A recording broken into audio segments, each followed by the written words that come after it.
You know, the Bible is such an immoral book, it actually advocates plural marriage. Hold on, not so fast. Let's talk about this. I'm Methodist Dave. I'm a professional theologian and Bible teacher. And it's been a little while since I've done one of these extended videos. Uh, had some health issues and took me a while to get back in the swing of things. Check out the daily devotionals. They're every day. But we're going to do a deep dive here. And we had left Jacob in the book of Genesis, who had cheated his brother of the birthright, tricked his dad into getting the blessing. And Jacob has to run because his brother Esau would really like to kill him. Now, Esau is marrying these local women. He marries multiple women. None of them are fit wives, and his parents are really worried about Jacob. So Isaac tells Jacob, I want you to go back to the land of my ancestors and find yourself a wife from your family. That people are still pulling from their extended family. So Jacob goes back to the land of Haran and comes to an area where there's a well and there's sheep, and he finds out that these flocks of sheep that are coming up belong to a man named Laban. Laban is his mother's brother. So Laban is Jacob's uncle.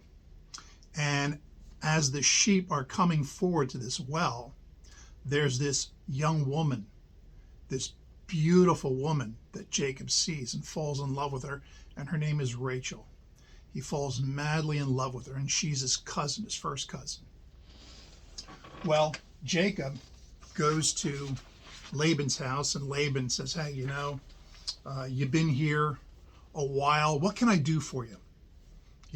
You're working for me. He's taking care of Laban's sheep. He's working, and Laban says, what can I do for you? What would you like? Surely you can't work for free. And Jacob says, really? I love your daughter, Rachel. She's beautiful. I'd like to marry her. I am willing to work 7 years for her hand in marriage. And Laban thinks, 7 years of free labor? Okie doke. So he agrees. Now, Laban was the one who noticed all the stuff that Eliezer brought from Abraham to get his sister. So he knows this is a rich family. Perhaps out of jealousy that he didn't get anything. He figures I'll get my revenge on Abraham or Isaac. Since I'm not getting stuff, what am I going to get? He comes up probably at this point in time with a plan to cheat Jacob. Now remember, Jacob has just cheated his father and brother.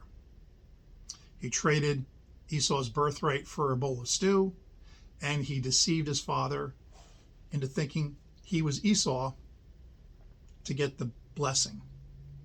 So Laban says, work for 7 years and I will give you Rachel in marriage.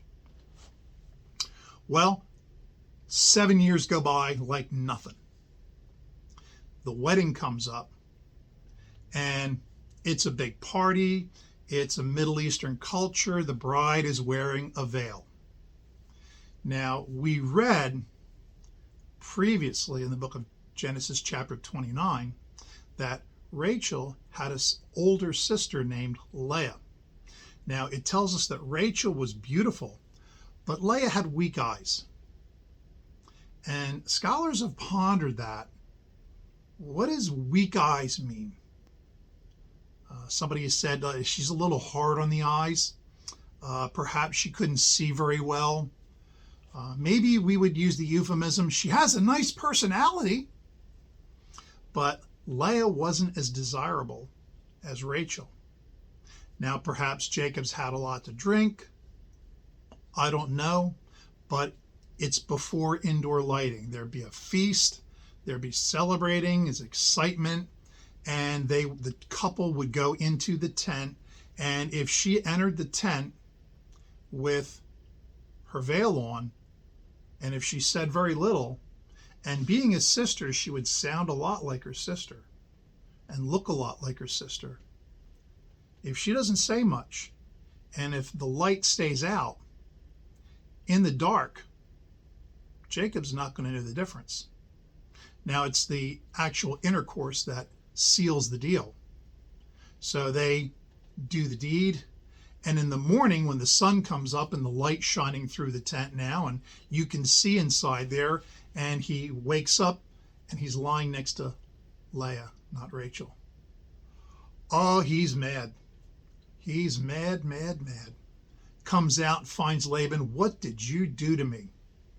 And Laban says, well, we have a custom in this country that we don't allow a younger daughter to be married until the older daughter is married off first. So I figured, well, you really have the first one, but I mean, what's the difference? Tell you what I'm going to do. You give me another 7 years, and I'll give you Rachel too. Well, what's Jacob going to do? He's already married to Leah. She's now legally his wife. If he wants Rachel, he has to agree to work another 7 years. So now Laban has gotten rid of the ugly daughter. Maybe she was ugly, maybe not, but he got rid of the undesirable daughter, and he's getting rid of it, and he's getting 14 years free labor from Jacob. Now, there's a wedding feast that's 7 days long, that they would have 7 days of celebration, and every day for 7 days, because the idea is to get her pregnant as soon as possible. That's the deal. You want to get your wife pregnant as fast as possible. So you would try to get her pregnant for 7 days. And then at the end of that 7 days, there would be another wedding for Jacob and Rachel. So he doesn't have to wait another 7 years for Rachel. He marries her after a week. Now, Jacob has 2 wives. He loves the one, doesn't love the other. Well, Leah cries out to God. I'm unloved. And God, it says God takes pity on her and causes Leah to get pregnant right away. So she immediately has a son that she names Reuben. And now my husband will look upon me with affection. And she has another son right after that name. She names him Simeon, because I am unloved. Then she has another son named Levi. My heart will can't read my notes.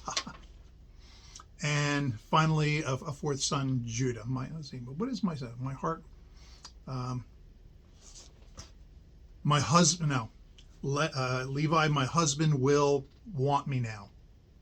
I've given him 3 sons. My husband will want me. And then finally, she has one named Judah, which means I will praise the Lord. The 3 sons, she's hoping these are going to draw her husband to her. She's given her husband what every husband wants. He wants sons, because sons are going to be able to work for him. And every dad wants to have a boy that looks like him, and go out and play football. Then finally, when she has her 4th child, it's like, I will praise the Lord. I've had 4 kids. My sister has given him none. Well, Rachel has a maid, and we talked about this in Abraham and Sarah, the Middle Eastern custom of the surrogate wife, the handmaid. And Sarah had given Abraham Hagar, her handmaid, to get pregnant by her and then give birth on her lap, and that child would legally be adopted by Sarah. So Rachel gives Jacob Bilhah, her handmaiden, and she bears a child. She gets pregnant and gives him a son named Dan, that says, God, judge my case. Say I'm the real wife. And then another son, Naphtali, which indicates I wrestled with my sister. So this maid gives him 2 sons. Well, Leah's not producing any children at the moment, so she gives to Jacob Zilpah, her handmaid, and Zilpah gives him a son that they named Gad, which means a troop, because now I've got 5 kids. You only have 2 on your side, Rachel. I've got 5. It's a troop. And then Asher, which says I am blessed. And then she has a couple more boys and a daughter. And finally, Rachel has a son named Joseph. It's a mess. Plural marriage might sound fun, but nowhere in the Bible do we find the case of a plural marriage where it turns out nice for everybody. Every time you find it, it's always a sad, sad story. Here you've got these 2 sisters that are rivals. On one occasion, Reuben, son of Leah, has gotten mandrakes. He found these mandrakes, and in their culture, they saw these mandrakes as a fertility, kind of like a fertility enhancer. And Rachel wants them. And Leah says, it's bad enough you stole my husband. Now you want to steal my son's mandrakes? Fight, fight, fight. She says, what do you want in exchange for the mandrakes? And Leah says, I want a night with our husband. So fine. So Jacob's coming from the field, and Leah comes out and says, I've hired you for the night. You come into me. Now Jacob has been reduced to a piece of meat. You see, it's not really a healthy situation. The rivalry between these 2 sisters.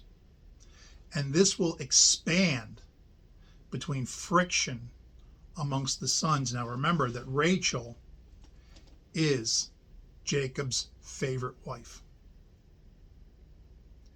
He uses Leah, he uses Zilpah, he uses Bilhah, he uses these women for gratification, but he only loves Rachel. And eventually Rachel gets pregnant and gives him the son that he's been looking for. And they name that son Joseph. Jacob will see Joseph as his heir. The youngest son will be the one that Jacob loves the most.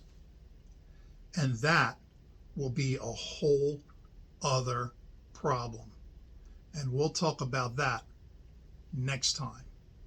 Well, maybe not next time. There's something that happens in between. But you can see, even though the Bible might permit plural marriage, it does permit it in this context, in this time, which was common for that area of life, in that area of the world, and that time in history. But it was regulated, but we don't see it as the preferred pattern. The preferred pattern in the Bible is always one man, one woman. God did not make for Adam more than one spouse. He just gave him one. And in the book of Genesis, it says the 2 shall become one flesh. And that is a saying that is through the whole Old Testament, even repeated by Jesus. Have you not heard that a man shall leave his mother and father and cleave to his wife, and the 2 shall become one flesh? That is the pattern that God established. Anything else is something that we have come up with. And God regulates it so that the women are protected. It's not for the man's benefit. The rules are for the protection of the women. And we'll talk about it another time. If you've got a question about this or any other subject, you can drop me an email at methodistdave@gmail.com. You can follow my daily devotions on TikTok, Methodist Dave. And I would love to hear from you. And if you've got a question, drop it in the email. I'll do my best to answer it. Until the next time, take care of yourself and be good to one another.